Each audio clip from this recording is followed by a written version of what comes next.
Good day, my name is Grabando Martinez. I am a student industrial engineering in the University National Open and Distance.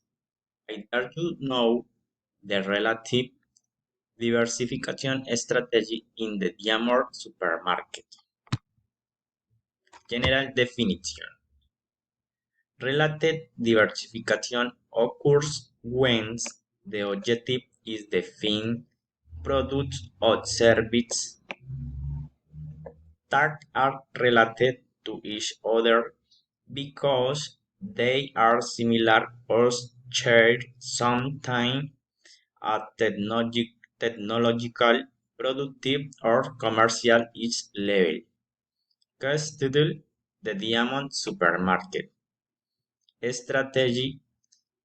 Supermarkets implement strategies that are related to each other, as Mr. Walking has a farm on the outskirts of the city carry out the process with the Dian to be able to export fruits the supermarket and store in their city and think about future of other cities.